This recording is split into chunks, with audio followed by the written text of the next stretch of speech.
On the topic of romanticizing trauma, if it is your own trauma, then I think it's okay to romanticize it, in the way of finding beauty in the very darkest of places.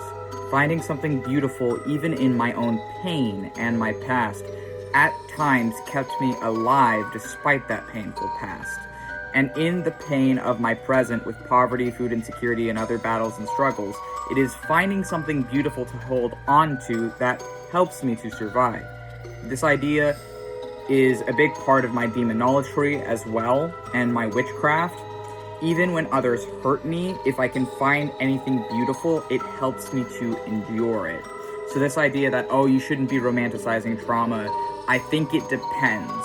If it's your own trauma, then I think it's okay. And if you're going through something and finding something dark and beautiful helps you to survive and helps you to make it out of that trauma or that traumatic experience, then I think that that is something that can be helpful to someone. And I think that oftentimes it is things that might be scary to others but might be beautiful to someone else that can help people who are struggling to get by and to keep going. Even before I was a witch, when I was younger, when I was enduring greater hardships than the ones I'm going through currently, even back then, I loved and gravitated towards dark stories, books, media, art, music, and I found that these things helped to encourage me and inspire hope and creativity in me in a way that was helpful to me and helped me to survive the abuse and other things that I was experiencing. In my case, I've always had a very deep and profound love of characters, and I found that fictional media and characters that were dark and maybe messed up characters or whatever it was, but had something beautiful in them. For example, Sheogorath from Oblivion, Dracula from the book Dracula, Arender from the video game Skyrim in Dawnstar.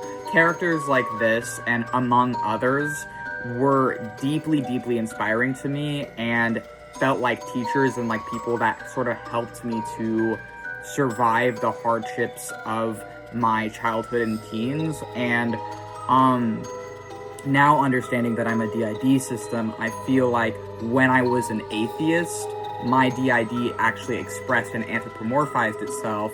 My brain, my system, my personalities anthropomorphized ourselves through such characters. And now that we're more like religious and spiritual, I feel like my DID expresses and anthropomorphizes itself through my witchcraft, since I'm a witch now, and no longer an atheist. But my point is that I feel like for me as a DID system and as an autistic person as well, it's actually been dark characters, figures, or stories or other things that have been very helpful to me in surviving trauma. And I actually feel like Romantic era writing from the 1800s, as well as stories of romanticized darkness or stories that are darkly romantic, have actually helped me to survive my trauma, both when I was experiencing it and afterwards as well, for different things throughout my life. So I personally feel like it's okay to romanticize trauma as long as it's your own trauma, but also that a lot of fictional stories that are dark or traumatic in some way, these same stories, figures, and other things tend to resonate very deeply with traumatized people as well, and I think there's a reason for that. So that's this video.